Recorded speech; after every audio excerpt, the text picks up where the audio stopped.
Look at the banana sitting on your kitchen counter. Perfectly shaped, endlessly available, and seemingly normal. In reality, this piece of fruit has no business existing in nature. 7 millennia ago, a wild banana was a dental hazard. To eat one, a traveler would have to bite through a tough core packed with giant, rock-hard seeds that would shatter teeth.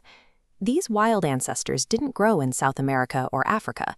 They originated in the tropical forests of Southeast Asia, in the dense jungles of Papua New Guinea, Indonesia, and Malaysia. Dominated by marble-sized pits and a bitter texture, this wild pod was a useless option for any ancient forager looking for an easy meal. The modern banana is an engineered artifact. Its existence is the result of thousands of years of human design rather than natural evolution. This transformation began with a biological glitch. Early farmers noticed that an occasional mutant plant would sprout a pod with slightly fewer, smaller seeds. These anomalies were easier to chew, so farmers began taking cuttings from those specific stalks and replanting them. Over thousands of years, humans exclusively selected for these edible traits. Without any formal scientific training, these ancient farmers executed an intricate genetic engineering project through simple observation. Human intervention stripped away the seeds and the bitterness, creating a seedless variety that was entirely dependent on humans for its survival. The massive green stalks that produce this fruit are a botanical illusion. They aren't actually trees. This plant is the world's largest herb. It lacks a woody trunk, making its biological structure far closer to common lawn grass than to an oak or a pine. Because it doesn't spend energy building wood, it grows with extreme speed. A single shoot can rise from the soil and produce an entire bunch of fruit in less than a year. Once the fruit is harvested, the main stalk dies and collapses. A genetically identical clone then instantly erupts from the underground stem to replace it.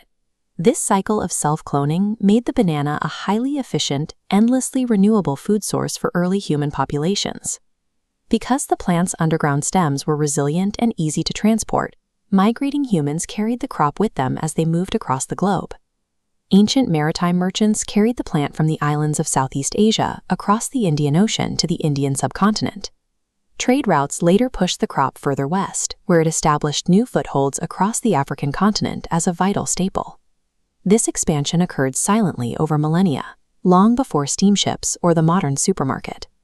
By the time European powers encountered the fruit, it already carried immense economic weight in regional markets. The banana had already conquered 2 continents under the radar, setting the stage for a collision with Western commerce. When European explorers finally encountered the engineered fruit, they recognized its potential as a commercial product. It was a pre-packaged snack that required no cooking, no tools to peel, and contained no large pits to throw away. Investors realized that delivering this convenience food to Western cities would generate immense fortunes. However, the banana had a biological expiration date. Once picked, the fruit ripens and turns to mush in a matter of days. The same thin skin and soft texture that made the banana easy to eat also made it a liability for global trade. It was a fruit that began to rot the moment it left the tropics. Delivering a rapidly rotting cargo across weeks of open ocean required a level of logistical precision that didn't yet exist. Every bunch had to be handled manually and loaded with extreme speed. Even a surviving ship faced a new threat: the freezing temperatures of Western winter ports, which could ruin an entire shipment in hours. Solving these biological hurdles required billions of dollars in capital and the creation of the first multinational fruit empires. Because the biological clock of the banana allowed zero room for delay, these corporations demanded absolute control over the land and its laws. When local governments resisted their logistical needs, the companies financed coups to replace them, giving birth to the phrase "banana republic." When you look at the banana on your counter, you are looking at the result of ancient science and brutal empire building. It makes you wonder what other ordinary objects are hiding a history that altered the world. This is the history of a corporate force that dictated American diets, rewrote the laws of foreign nations, and built a global monopoly with a reach that rivaled the major powers of the 19th century. In these jungles, a simple fruit was growing that would eventually dictate American diets and rewrite the laws of foreign nations. In the mid-1800s, the American public barely knew this fruit existed. To the average citizen, a banana was an exotic mystery and an impossible luxury. Its biology made it a logistical nightmare. A banana spoils so rapidly that early attempts to ship them across the ocean resulted in cargo holds full of rotting mush. This extreme perishability kept the banana geographically trapped in the tropics, waiting for a shift in logistics that could bridge the gap to the American coast. In the late 1800s, the development of refrigerated ships effectively paused the ripening process during transit. This allowed the fruit to survive the long voyage across the Caribbean. The ocean was no longer a barrier. Millions of bananas began arriving in American ports like New Orleans every single week. The response was immediate. The fruit was sweet, inexpensive, and required zero cooking, a combination that made it an ideal industrial-age snack. Within a few decades, an obscure tropical novelty had transitioned into a standard component of the American breakfast. This rapid explosion in demand created an economic vacuum, and the men who rushed to fill it would stop at nothing to secure their supply. The United Fruit Company established dominance by verticalizing every step of the process, from the tree to the grocery store shelf. They didn't just own the farms. They owned the steamships, the ports, and the private railroads needed to haul the harvest out of the jungle. Their influence covered every aspect of the landscape.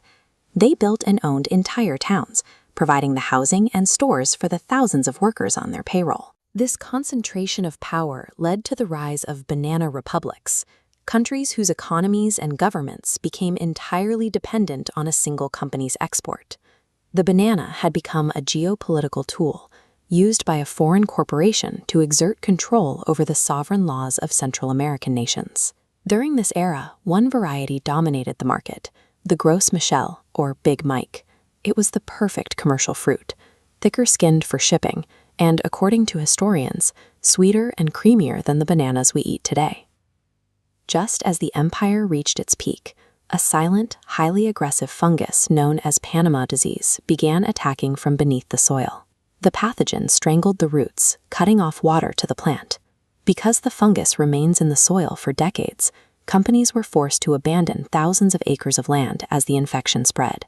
The corporate drive for biological uniformity had removed the natural variation that protects wild plants, leaving the entire industry defenseless when the pathogen arrived. The Gros Michel was nearly annihilated. By the mid-20th century, millions of plants were dead, and the variety virtually disappeared from grocery stores. The industry only survived by pivoting to a backup variety called the Cavendish, a banana that was naturally immune to that specific strain of the disease. The Cavendish saved the business. It is the exact same banana you will find in nearly every supermarket in the world today. However, the industry repeated its previous mistake. The global supply chain relies on a single cloned variety, meaning every plant is genetically identical. Today, a mutated strain of Panama disease has emerged, and it is currently tracking the Cavendish across every major plantation on Earth. The banana is a reminder that corporate efficiency often relies on a biological sameness that nature is constantly evolving to exploit. It prompts a question about which other staples in our grocery stores are currently sharing this same hidden vulnerability. If you could go back in time and share a snack with your grandparents, the banana you would hand them no longer exists in commercial farming. They grew up eating the Gros Michel, a variety that dominated early agricultural trade before vanishing from grocery stores entirely. To keep up with 20th century demand, agricultural conglomerates carved massive plantations out of tropical jungles, employing thousands of laborers to harvest the crop by hand. Moving that much fragile fruit across the ocean required a dedicated logistical empire of specialized ports, refrigerated cargo holds, and relentless physical endurance. Locomotives hauled absolute mountains of bunches out of the fields every single day to feed America's growing appetite for the exotic snack. Yet, despite generating incredible wealth and dominating global trade, the Gros Michel was quietly erased from the food supply. The culprit was a microscopic soil fungus known as Panama Disease. It spread silently and rapidly underground, invading the plant's entire vascular systems and choking them from the roots up. Fungicides had no effect. Farmers tried abandoning infected fields and clearing new land, but the rot always followed, decimating crops with unstoppable speed. The entire international supply chain faced total collapse, with millions of dollars in infrastructure suddenly rendered useless.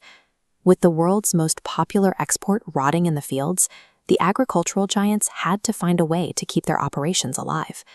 Their solution was an obscure, greenhouse-grown variety called the Cavendish.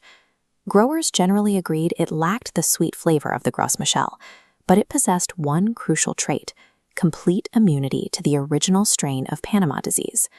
Corporations made a drastic calculation. They tore up nearly every commercial plantation on Earth and replanted them entirely with the Cavendish.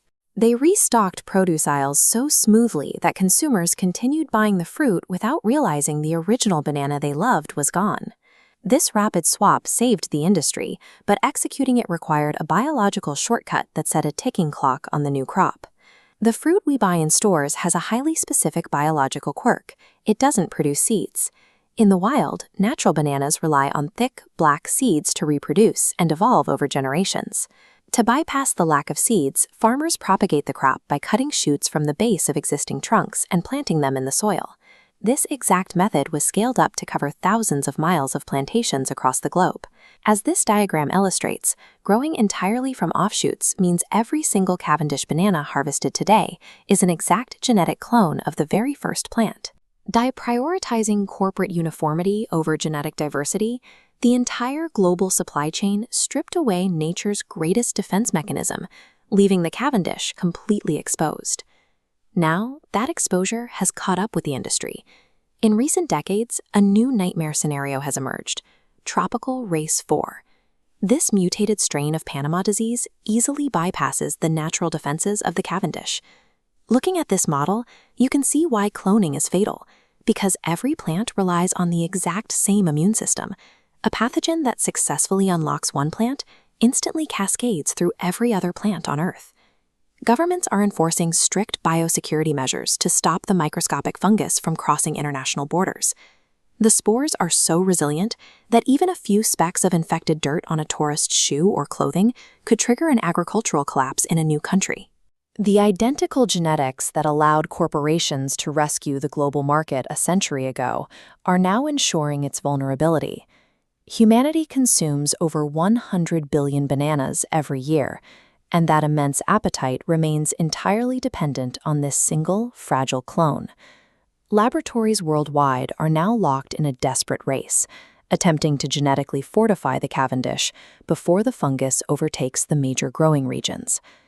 Researchers are even scouring remote jungles, analyzing the diverse genetics of ancient wild bananas in hopes of finding a cure.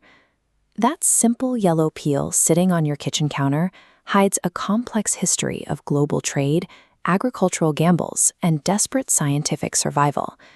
If our most heavily engineered crop fails to outrun this disease, we have to ask what other everyday foods might quietly vanish next.